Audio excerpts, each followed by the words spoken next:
Buenos días, mi nombre es Daniela Loyola Pedraja, estudiante de Medicina de la Escuela José María Vargas, perteneciente a la UCB, y para continuar con los seminarios correspondientes a la materia de cirugía, hoy quiero hablarles sobre patología de la mama. Aproximadamente 5 de cada 10 mujeres acuden al cirujano por una enfermedad de la mama, de las cuales un 10% podrá desarrollar una variante del cáncer de mama, que actualmente representa nada más y nada menos que la segunda causa de muerte más frecuente por cáncer en mujeres. La mama femenina, a pesar de sus diferentes formas y volúmenes, se extiende desde el segundo al sexto arco costal y entre la línea paraesternar y línea axilar anterior en sentido horizontal. Los ganglios linfáticos axilares son aquellos que reciben el 75% de todo el drenaje linfático de la mama, y estos se van a clasificar en 3 niveles con respecto a su relación con el músculo pectoral menor. Tenemos un nivel 1, el cual se va a encontrar por fuera o debajo de dicho músculo, un nivel 2, que se encuentra superficial o profundo a este músculo, y un nivel 3 que ya se encuentra superior o internamente al músculo pectoral menor. Comencemos con los trastornos anatómicos de la mama. Las líneas lácteas son dos rebordes ventrales de ectodermo que son evidentes en el embrión a partir de la quinta o sexta semana de desarrollo fetal. En casi todos los mamíferos se desarrollan pares de mama a lo largo de esta línea que se va a extender desde la región axilar hasta la región inguinal. En el embrión humano estas líneas no son muy prominentes y desaparecen al corto tiempo, excepto las porciones que van a permanecer en la región pectoral, las cuales van a formar la futura mama. La aparición de mamas accesorias, conocida con el término clínico de polimastia, así como la aparición de pezones accesorios o politelia, son los trastornos anatómicos más frecuentes de la mama, y estos se producen cuando no hay una regresión normal de la línea láctea. Mientras que la mastia, que es la ausencia de la mama, se produce cuando no hay una formación de dicha línea desde un primer momento. La aparición de tejido mamario accesorio, habitualmente su localización más frecuente es a nivel axilar, justamente por encima de la mama o región pectoral. Tanto los pezones accesorios como las mamas accesorias se extirpan habitualmente por motivos estéticos. Por su parte, la sigmastia es un trastorno o una anomalía anatómica poco frecuente que se reconoce como una membrana entre las dos mamas justo en la línea media. La ginecomastia es la formación de tejido glandular mamario en el hombre y es la patología mamaria más frecuente en los varones. Normalmente se presenta como la aparición de un bulto o masa en la región retrohilar. Esta de consistencia blanda y móvil. Puede verse en ambas mamas, como se aprecia en la imagen, o en una sola mama. En dado caso, se debe siempre diferenciar del cáncer de mama, que aunque no sea una patología frecuente en el hombre, ni aunque la ginecomastia predisponga a este, siempre es algo que se debe tener en cuenta. La causa de ginecomastia en sí se debe a una disminución en las concentraciones de testosterona o en una reducción de la función de esta con respecto a los estrógenos, que son las hormonas femeninas. La ginecomastia puede ser fisiológica en 3 etapas de la vida: la etapa neonatal, donde están los estrógenos placentarios; en la etapa de la adolescencia, donde se presenta un aumento de estradiol con respecto a la testosterona; y en el envejecimiento, donde disminuyen las concentraciones circundantes de testosterona en sangre. La ginecomastia patológica puede ser de origen endocrino, de origen farmacológico o por otras causas dadas por enfermedades renales crónicas, enfermedades hepáticas e incluso el consumo de alcohol y sustancias tóxicas. Siempre es importante un buen interrogatorio y la exploración física, ya que nos van a orientar al posible diagnóstico, que se debe confirmar posteriormente con una mamografía. A veces también es necesario el uso de la ecografía o viceversa, es decir, cuando la exploración comienza con una ecografía y se complementa con una mamografía. En la mamografía normalmente se aprecia un tejido fibroglandular retrohilar. Esto es característico en la ginecomastia, la apreciación de este tejido detrás del pezón y la areola en la mamografía.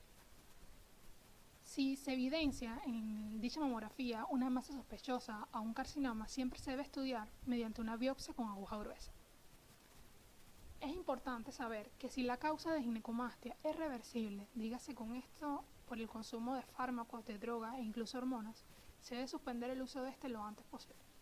Mientras que si la causa no es reversible o si persiste en el tiempo o no responde simplemente a los tratamientos, sí se considera la extirpación quirúrgica del tejido mamario hipertrófico. Continuemos con los trastornos funcionales de la mama. La telorrea es la secreción de líquido por el pezón fuera del embarazo o la lactancia. Este es un trastorno frecuente que, en ausencia de una masa palpable o hallazgo sospechosa en una mamografía, casi nunca se asocia a cáncer. Es importante establecer si la secreción se produce en una sola mama o en las dos, y si proviene de múltiples orificios ductales o de uno solo. También reconocer si la secreción es o no sanguinolenta. Cuando la secreción es láctea en ambas mamas se denomina galactorrea, que esta, en ausencia de lactancia o antecedentes de lactancia reciente, se ve asociada a un aumento de la producción de prolactina, que puede ser secundaria a medicamentos o a tumores endocrinos como adenomas o a trastornos metabólicos. La causa más frecuente de secreción espontánea por el pezón procedente de un solo conducto es el papiloma intraductal único, en alguno de los grandes conductos subareolares debajo del pezón. La secreción hemorrágica proveniente de un solo conducto requiere con frecuencia sesión quirúrgica para establecer diagnóstico, ya que puede ser altamente sugestiva de malignidad. Trastornos inflamatorios de la mama. La mastitis aguda puede ser puerperal o no puerperal. La mastitis aguda puerperal es aquel cuadro inflamatorio de la glándula mamaria secundario a un foco infeccioso que aparece durante la lactancia, usualmente a los pocos días o semanas después del parto. La mastitis aguda no puerperal es aquella que se ocurre fuera del periodo de lactancia y la inflamación de la mama se origina en lesiones previas. Frecuentemente, las pacientes afectadas presentan condiciones predisponentes tales como diabetes mellitus o inmunosupresión por terapia esteroidal. Entre los agentes etiológicos más frecuentes se reconoce el Staphylococcus aureus, que es el causante del 98% de los casos de mastitis aguda. También, aunque menos frecuente, se reconoce al Streptococcus pyogenes. La mastitis aguda puerperal se presenta en la mayoría de los casos como un cuadro clínico unilateral, donde se evidencia dolor local, sensación de tensión mamaria y signos clásicos de flegosis o de inflamación, como son el eritema, el calor y a veces también edema cutáneo. Casi siempre está acompañada de fiebre alta, de cefalea e incluso escalofríos. Se debe realizar un buen interrogatorio y un examen físico para el diagnóstico de este. Porque recordemos que el cáncer de mama inflamatorio, aunque sea un tipo de cáncer poco frecuente o poco común, también puede causar enrojecimiento e inflamación que en un principio se puede confundir con mastitis, por lo que siempre se debe recomendar la realización de una mamografía o una ecografía en caso de sospecha clínica. El tratamiento de la mastitis aguda consiste en dar medidas generales a la paciente en un primer momento, como sería la suspensión del uso de sostenes compresivos. Y en cuanto a la lactancia materna, aunque ha demostrado ayudar a eliminar la infección, puede empeorar los síntomas de la mastitis. El uso de antibióticos con cobertura para los gérmenes más frecuentes y también para gérmenes anaerobios, se ha recomendado el uso de en una prolongación de 10 días. También el uso de analgésicos para el dolor, como puede ser el ibuprofeno, ketoprofeno, y en caso de presentarse abscesos secundarios a la infección, se recomienda el drenaje quirúrgico de este. Si los signos y síntomas persisten después de completar el ciclo de antibióticos, puede que sea necesario realizar una biopsia para descartar. El absceso mamario es la acumulación de pus en la mama secundario a un proceso infeccioso. Aproximadamente el 10% de las mastitis evolucionará a un absceso. Los abscesos se presentan como masas que tienden a ocupar una posición periférica en la mama y cada vez se van haciendo más fluctuantes y tienden a buscar salida hacia el exterior. El diagnóstico se establece principalmente por el cuadro clínico y el examen físico y se completa posteriormente con una ecografía, ya que este es el estudio de imagen que permite caracterizar esta lesión. Luego, dependiendo del tamaño del absceso, la localización, la disponibilidad que tenga el servicio y la experiencia del clínico, se determina si el tratamiento será por drenaje percutáneo con una aguja guiada por ecografía o por drenaje quirúrgico. Cuando el drenaje se realiza de manera quirúrgica, luego de obtener el consentimiento informado de la paciente, así como previas medidas de asepsia y antisepsia, se realizará una incisión en la zona de máxima fluctuación del absceso. Posteriormente, cuando comienza a salir material purulento, el cirujano puede ayudarse de la compresión de la piel alrededor, dirigiendo la presión hacia la zona de incisión. Luego se introducirá una pinza de kosher abriéndola y cerrándola en su interior en todas las direcciones. Esto con el fin de romper los tabiques que se hayan podido formar y así eliminar los restos de tejido necrótico. Posteriormente se debe lavar la cavidad con abundante suero fisiológico que se va a inyectar utilizando una jeringa aplicando una ligera presión. Y luego se va a lavar la cavidad con una mezcla del 50% de agua oxigenada y polidina iodada. Los abscesos deben cerrar por segunda intención, para así evitar un cierre superficial que podría dejar material contaminado en su interior. Es por ello que se coloca un drenaje de tipo Penrose, o también una gasa que se introducirá en la cavidad empapada con solución de povidina iodada y se deja una parte en el exterior, como se aprecia en la imagen, para su extracción en la siguiente cura. Una vez colocado el drenaje, se realizará una cura oclusiva utilizando gasas y apósito estéril. La ectasia ductal y la mastitis periductal, según el Schwartz, son dos cuadros clínicos que afectan la región de los grandes conductos bajo el pezón y que representan etapas evolutivas de una misma enfermedad. La ectasia ductal es una afección benigna que ocurre cuando un conducto mamario se ensancha y sus paredes se engrosan, que esto puede llevar a la obstrucción de dicho conducto y así ocasionar la acumulación de secreciones. En el caso de la mastitis periductal, esta se caracteriza por un ensanchamiento y dilatación del sistema ductal principal de la mama, que se asocia o no a la inflamación y también a la fibrosis periductal. Fisiopatológicamente, lo que ocurre es un proceso de metaplasia escamosa del epitelio cuboidal que normalmente recubre a los conductos mamarios. Esto lleva a la obstrucción de los conductos por un tapón de queratina, que lleva a su vez a la acumulación de secreciones y puede ocasionar un trayecto fistuloso de salida, como se puede apreciar en esta imagen.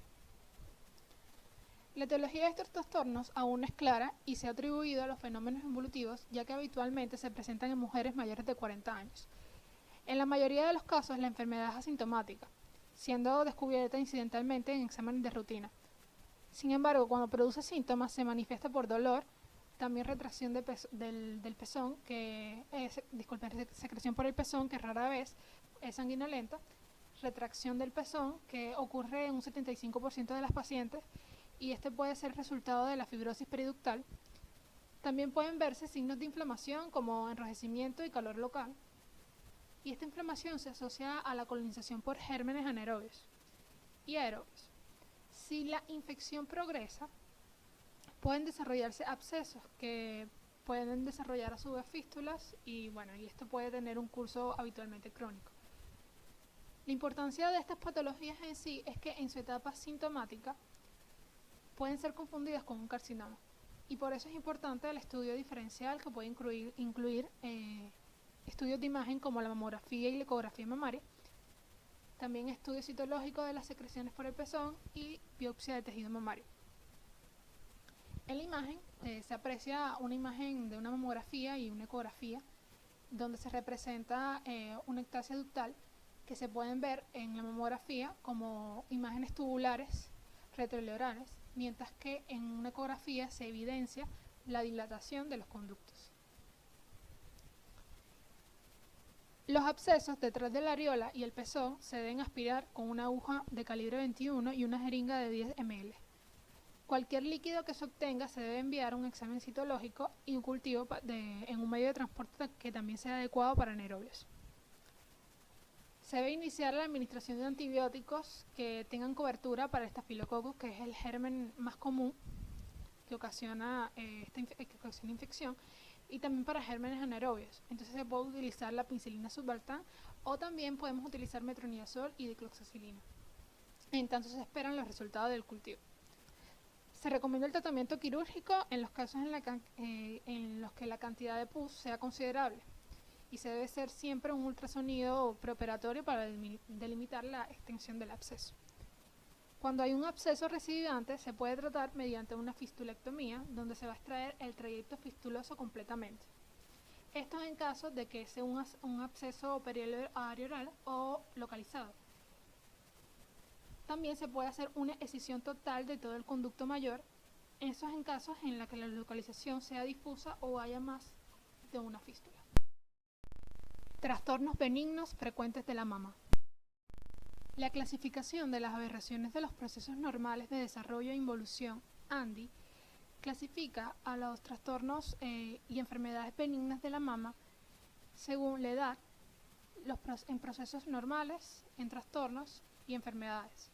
En los años reproductivos iniciales, a partir de los 15 a los 25 años de edad, se observa de manera predominante los fibroadenomas de mama, que son un tipo de neoplasia fibroepitelial de los cuales se va a hablar posteriormente. También se encuentra la hipertrofia mamaria en adolescentes, la cual es de una causa desconocida, y se observa una amplia gama de cambios hiperplásicos del estroma que puede ir delimitada masiva como es la gigantomastia. ya considerada una enfermedad. En el caso de la inversión del pezón, esta es un trastorno que se produce cuando no hay hay un trastorno del desarrollo de los conductos mayores de la mama. Las fístulas de los conductos mamarios surgen secundarias a un absceso mamario, como se ha visto, como hablamos anteriormente. Ya en años reproductivos tardíos, a partir de los 25 a los 40 años de edad, se observan los cambios cíclicos de la mama. Ya la mastalgia y la nodularidad cíclica, que se relacionan con el crecimiento de la mama premenstrual, se consideran normales. Sin embargo, cuando esta nodularidad persiste luego de una semana después del ciclo menstrual, ya se considera un trastorno.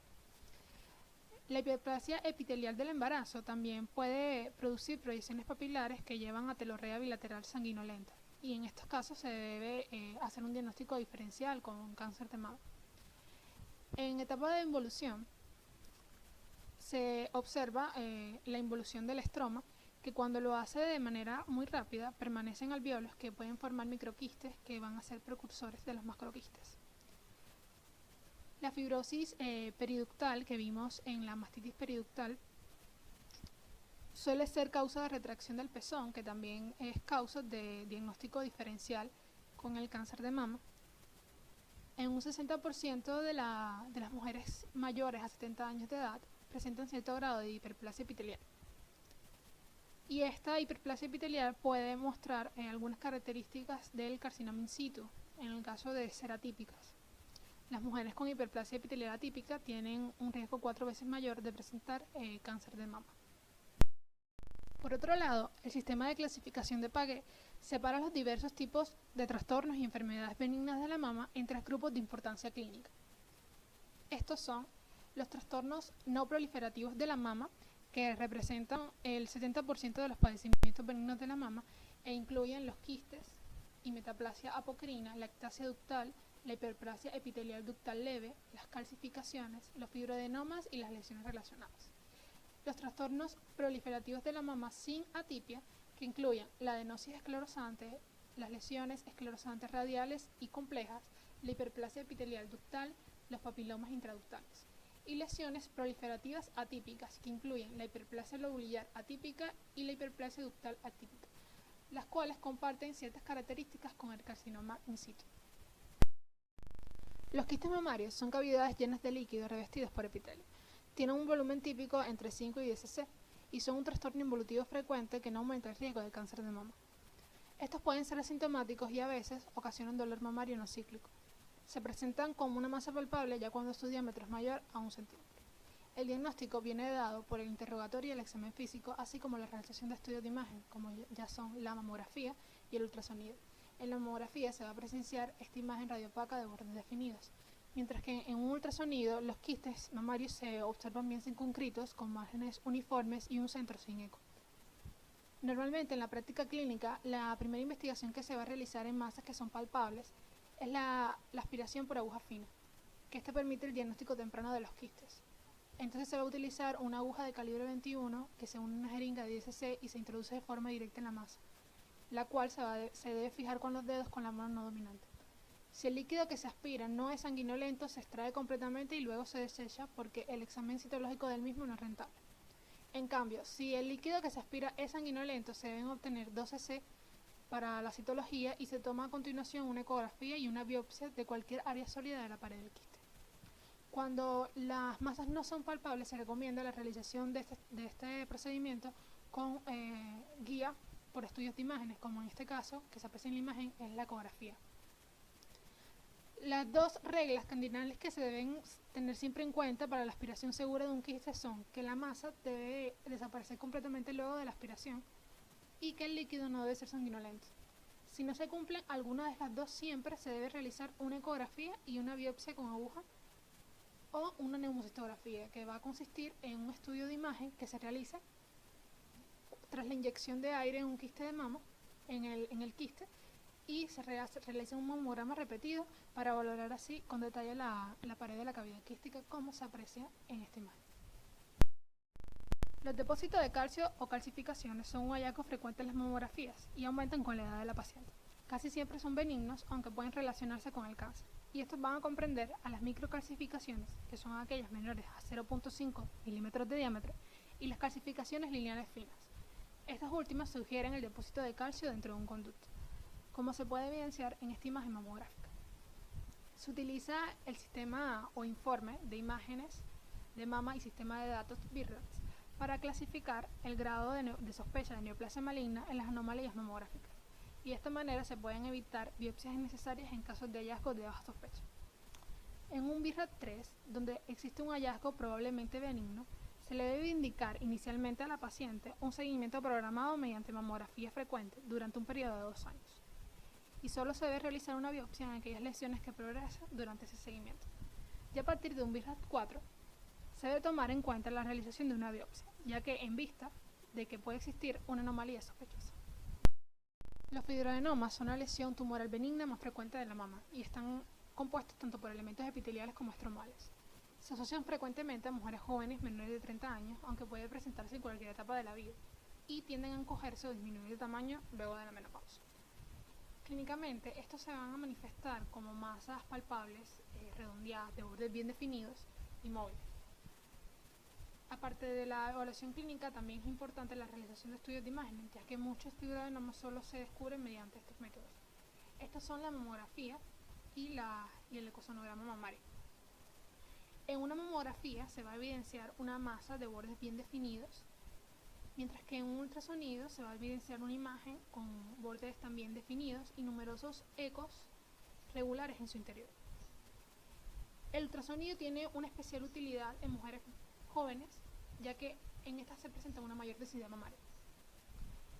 Sin embargo, siempre para saber si un tumor es un fibroadenoma o alguna otra dolencia, se debe realizar una biopsia por aguja gruesa. Se utiliza para esto una aguja de calibre 14, que es la TrueCut, y posteriormente se pasa a un examen en laboratorio. La mayoría de los fibroadenomas lucen similarmente en su totalidad mientras se observa un microscopio. Estos son los denominados fibroadenomas simples, pero también existen algunos que presentan algunos cambios, que son los llamados fibroadenomas complejos. Estos fibroadenomas complejos son los que tienden a presentarse en mujeres mayores y también tienen un riesgo, están relacionados con un mayor riesgo al cáncer de mama. Se debería diferenciar el fibroadenoma de otras masas en que se pueden presentar en la mama, como son el adenoma, que es una lesión circunscrita que se compone tanto de epitelio benigno y con estroma escaso, dato que la diferencia especialmente del fibroadenoma, así como también el amartoma, que no son más que el crecimiento desordenado de los componentes del tejido donde se encuentran, pero que son tumores que son casi indistinguibles de los fibroadenomas en la exploración física y en la mamografía. En cuanto al tratamiento, muchos doctores recomiendan que este debería ser la extirpación quirúrgica de los fibroadenomas, especialmente cuando estos siguen aumentando de tamaño, aunque también muchas veces se ha visto que estos tumores dejan de crecer o disminuyen de tamaño por sí solos sin recibir ningún tipo de tratamiento.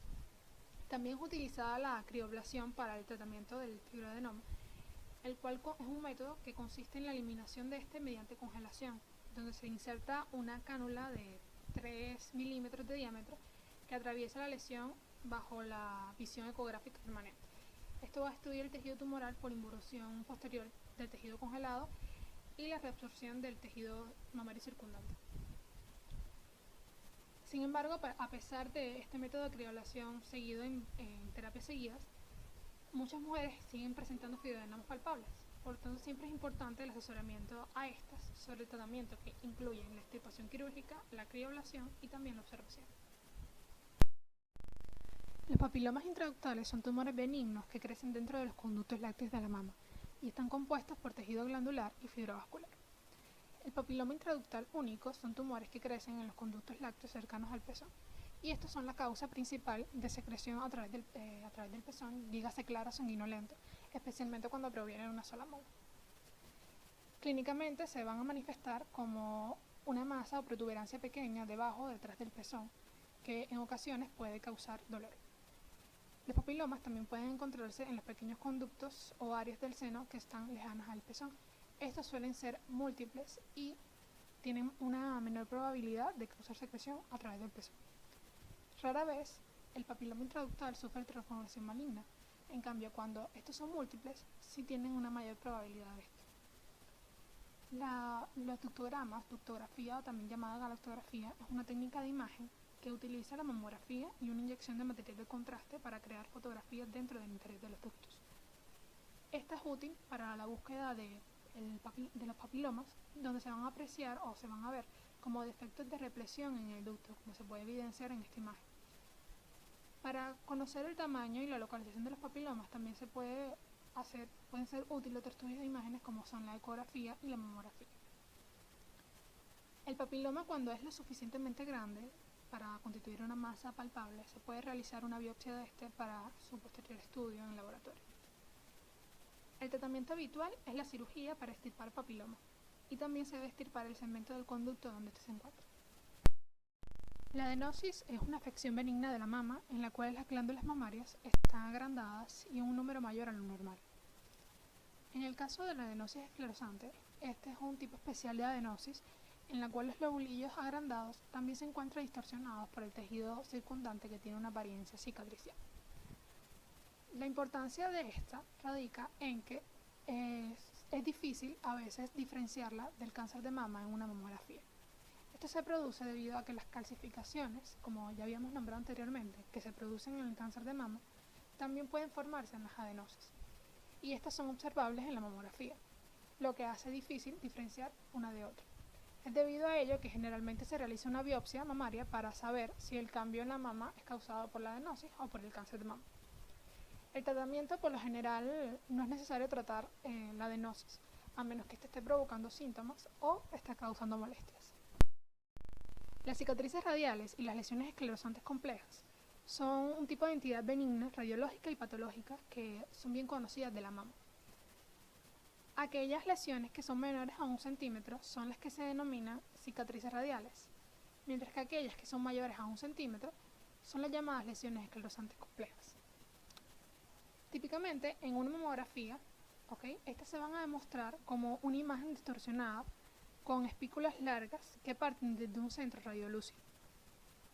Con frecuencia son casi que indistinguibles del carcinoma en una mamografía, por lo que siempre se debe recomendar la realización de una biopsia estereotáxica, que es un estudio de imagen, es un método no quirúrgico que utiliza un estudio de imagen, que en este caso es la mamografía, para ayudar a localizar la lesión. Y de esta manera extirpar una muestra de tejido para su examen posterior bajo el microscopio. Además de esto, la biopsia estereotáxica también desde el punto de vista estético es mucho más fiable, ya que es una cicatriz muy pequeña o en algunos casos no evidenciable, y es una forma excelente también de evaluar los depósitos de calcio o masas muy diminutas que no se pueden observar con un ultrasonido.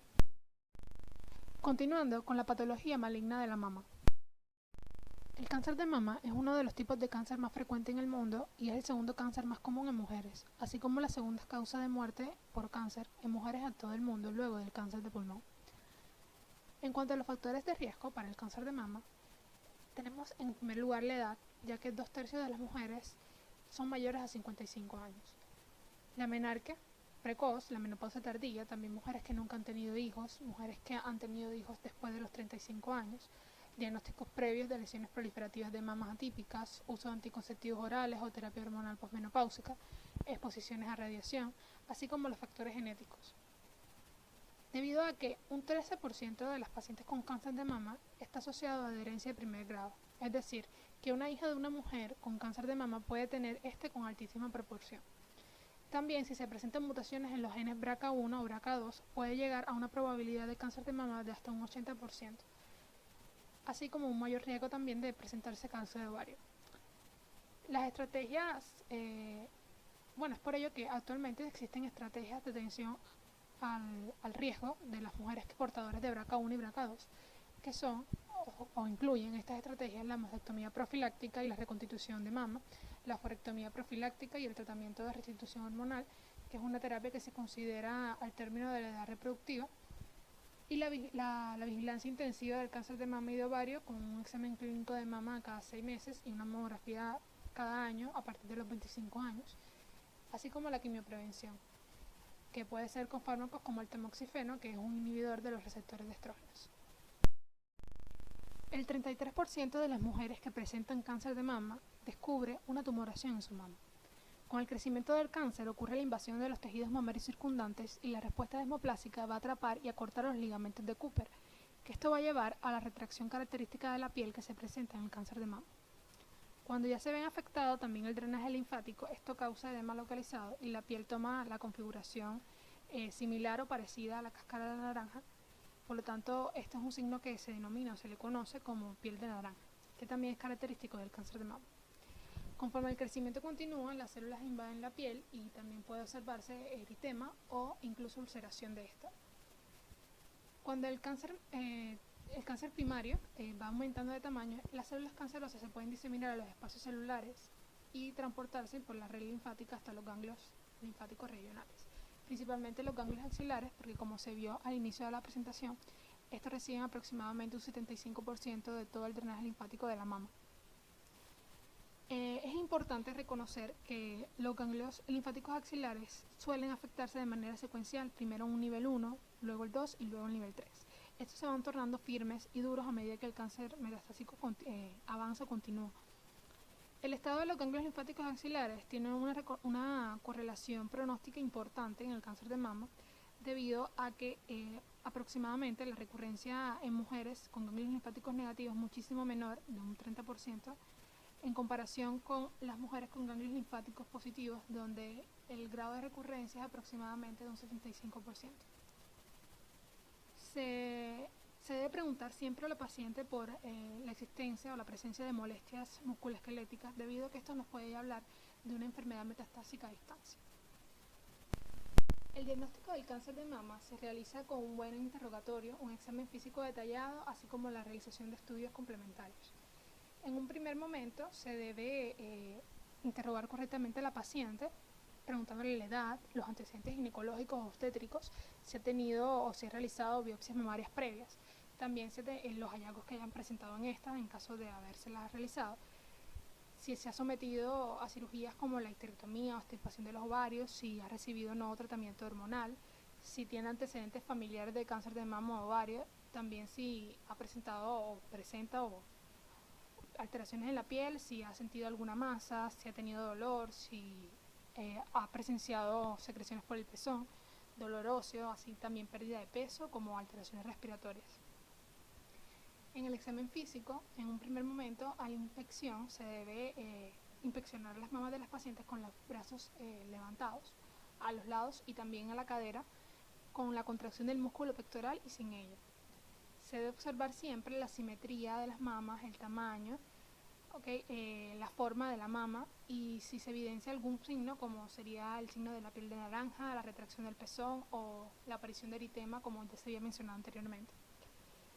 La mujer también, con los brazos hacia adelante, puede inclinarse y de esta manera se puede acentuar cualquier retracción de la piel, que puede ser más evidente de esta manera al cirujano. La palpación se debe realizar con la paciente en decúbito supino, con los brazos levantados por encima de la cabeza. El médico debe palpar con suavidad la mama desde el lado ipsilateral y se debe examinar cada cuadrante en el sentido de la manecilla del reloj. Luego se debe continuar con la palpación de la axila. Se puede fijar la cintura escapular o estabilizar la cintura escapular sujetando con el apoyo del brazo o del codo, y se valoran los 3 niveles posibles de linfadenopatías que ya habíamos comentado anteriormente. Esto mediante la palpación suave. Se debe registrar siempre su localización, el tamaño, si son móviles o no los ganglios, si están fijos, y cualquier otra característica de la masa palpable que sea importante. En cuanto a los estudios complementarios, tenemos en un primer lugar los estudios de imágenes. Entre ellos destaca la mamografía, el cual es un estudio que consiste en la exploración diagnóstica mediante imágenes por rayos X de la glándula mamaria. También puede ser utilizada para la guía de procedimientos intervencionistas, como son la localización de procedimientos por aguja. Las características específicas en una mamografía que sugieren la presencia de cáncer de mama son la evidencia de una masa sólida con características estelares o sin ellas, así como también la evidencia del engrosamiento asimétrico del tejido mamario y presencia de microcalcificaciones agrupadas que como se ha visto anteriormente, estos son un signo importante del cáncer de mama, especialmente en las mujeres jóvenes, en quienes pueden ser la única anormalidad de una mamografía. Por otro lado, también tenemos otro estudio de imagen que es la ecografía, en el cual se utiliza un traductor de sonido que emite ondas de sonido que viajan a través del tejido del cual se quiere obtener una imagen. Este es el segundo método más utilizado frecuentemente para la obtención de imágenes de mama y puede ser útil para determinar si la lesión que se evidencia en una mamografía es sólida o quística. También permite, es de especial utilidad para discriminar lesiones en mujeres como muy densas, que son aquellas mujeres jóvenes menores de 30 años. En el cáncer de mama en particular se evidencia como una masa de paredes irregulares, como se puede evidenciar en la imagen, pero puede tener también márgenes lisos con realce acústico. La resonancia magnética es otro estudio de imagen utilizado para el diagnóstico del cáncer y es utilizada para evaluar la extensión del tumor primario, especialmente en mujeres jóvenes donde el tejido mamario es muy denso. También para la evaluación de la presencia de cáncer multifocal o multicéntrico, así como para el examen de mama contralateral y evaluar cánceres lobulares invasivos. Entre los estudios complementarios también para el diagnóstico del cáncer de mama se encuentra la realización de biopsias mamarias. Existen muchos tipos de biopsia mamaria que puede ser por aguja fina, por aguja gruesa, también por técnicas estereotáxicas e incluso biopsias incisionales. Lo importante acá es clasificar a las lesiones como lesiones palpables o no palpables, ya que esto va a depender del tipo de biopsia que se va a realizar, así como el tipo de procedimiento que se va a realizar. En el caso de las lesiones no palpables, estos requieren con frecuencia la realización de biopsias guiadas por estudios de imagen, como se puede evidenciar en este ejemplo, que sería una biopsia por aguja fina guiada por una ecografía. La localización ecográfica se prefiere cuando hay evidencia de una masa presente en la mamografía, mientras que se prefiere el uso de técnicas estereotáxicas cuando no se evidencia una masa en la mamografía en sí, sino solamente microcalcificaciones. La biopsia por aspiración por aguja fina permite la valoración citológica del tejido, mientras que una biopsia por aguja gruesa nos va a permitir evaluar o analizar mejor la arquitectura del tejido. Ya en el caso de lesiones palpables, la biopsia por aguja fina se puede realizar de manera ambulatoria. Se utiliza para esto una aguja de calibre 22 unida a una jeringa de 10 cc, donde el cirujano debe controlar la jeringa y la aguja con una mano mientras sujeta la masa con la mano puesta. Y tras colocar la aguja en la masa se debe aspirar en tanto se mueve la aguja hacia adelante y hacia atrás dentro de la masa hasta que se observa el material celular en la cabeza de la aguja.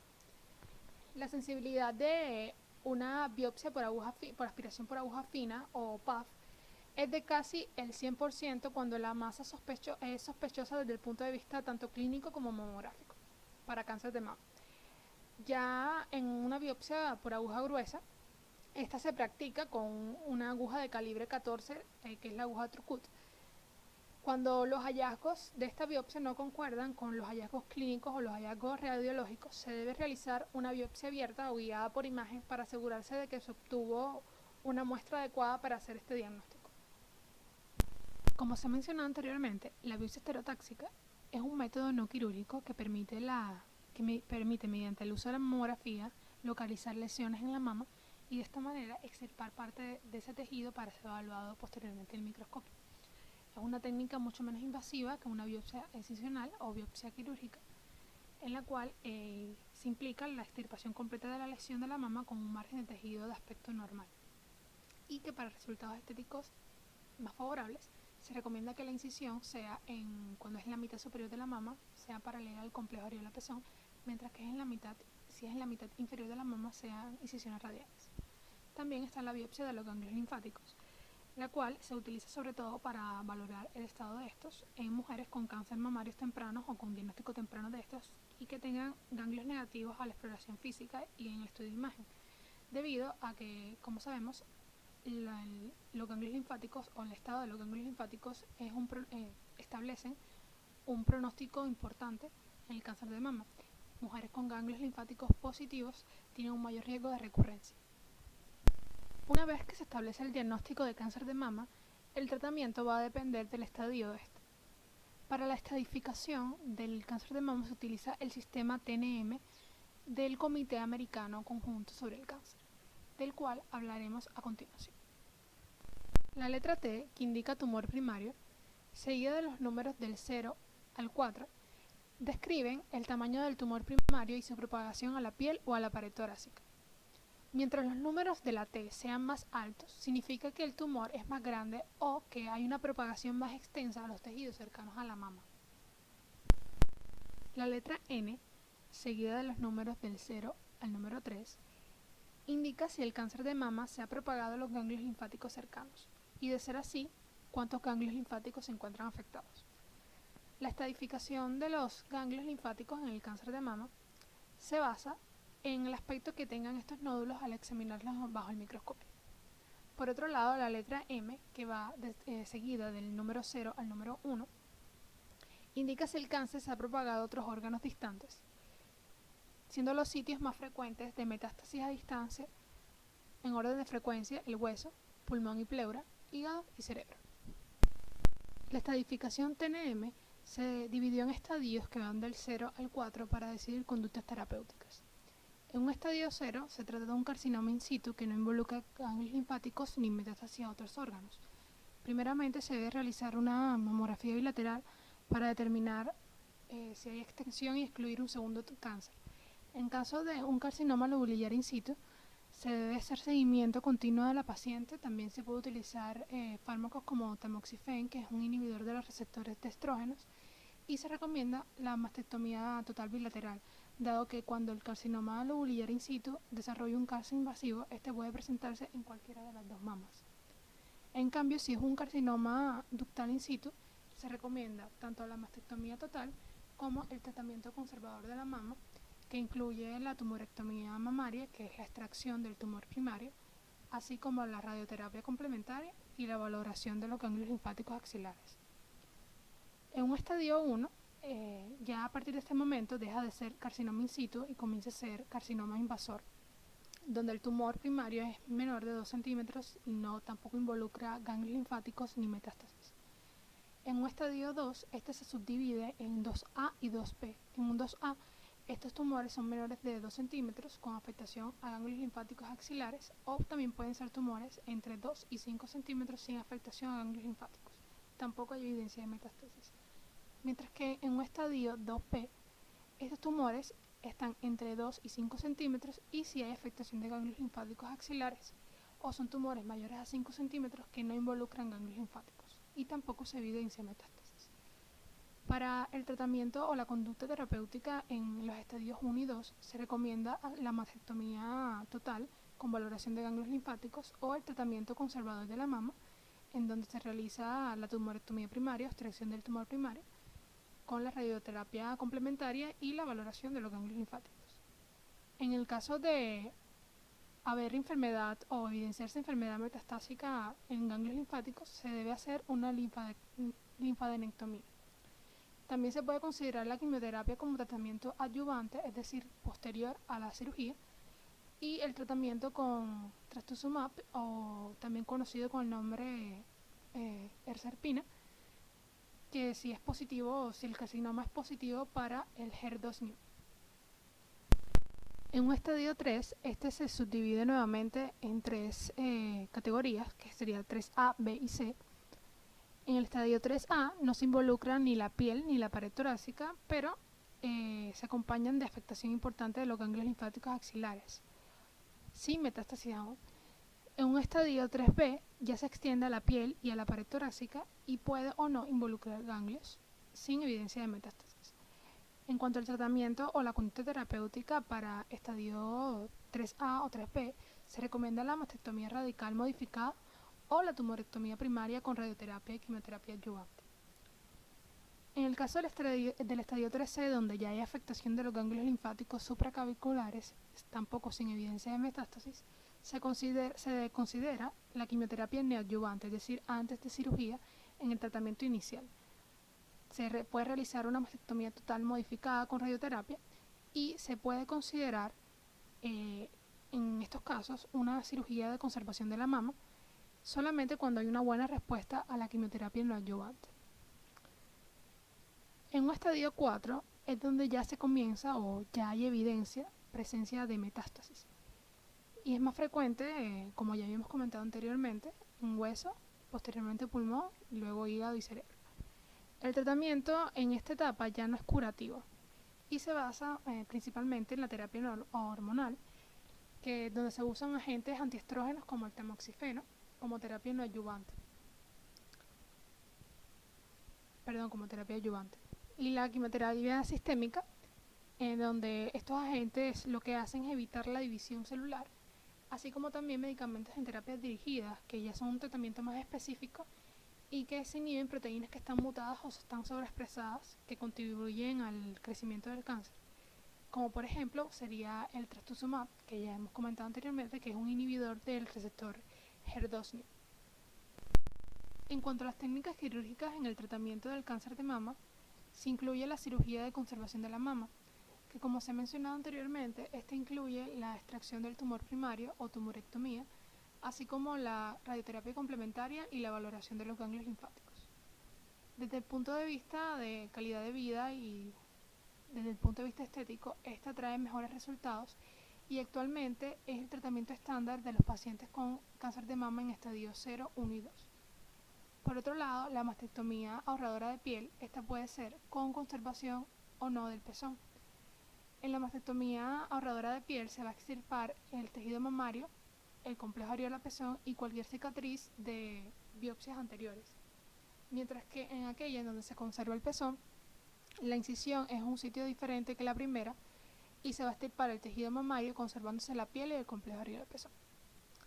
En la mastectomía total o mastectomía simple se extirpa la piel, el tejido mamario y el complejo areola-pezón, así como los ganglios linfáticos del nivel 1 cuando ésta es extendida. En la mastectomía radical modificada se extirpa tanto la piel, el complejo areola-pezón, el tejido mamario, así como los ganglios linfáticos en los niveles 1 y 2. Y por último, la mastectomía radical de Hartstedt, como su nombre lo indica, se elimina todo, se elimina el tejido mamario, la piel, el complejo areola-pezón y los ganglios linfáticos en sus tres niveles, 1, 2 y 3, así como los músculos pectorales, tanto mayor como menor. Para la prevención del cáncer de mama es importante como primera medida educar a la población, sobre todo a la población femenina, sobre cómo prevenir o detectar tempranamente el cáncer de mama. En mujeres con 20 años o más, con un riesgo normal a presentar cáncer de mama, se deben someter a un examen de mama cuando menos cada 3 años por un profesional de salud. Ya a partir de los 40 años de edad, el examen de mama debe realizarse anualmente y junto a este también la realización de una mamografía. Todas las mujeres deberían realizarse mensualmente un autoexamen de mama. Y también la adopción de medidas relacionadas con el estilo de vida como la realización de actividad física, el no fumar o una dieta rica en fibras y baja en grasas ayudan a prevenir el cáncer de mama. Hemos llegado al final de esta presentación, sin duda un tema extenso y de gran importancia su conocimiento en el gremio médico. Espero que la información haya sido de utilidad. Por su atención, muchas gracias.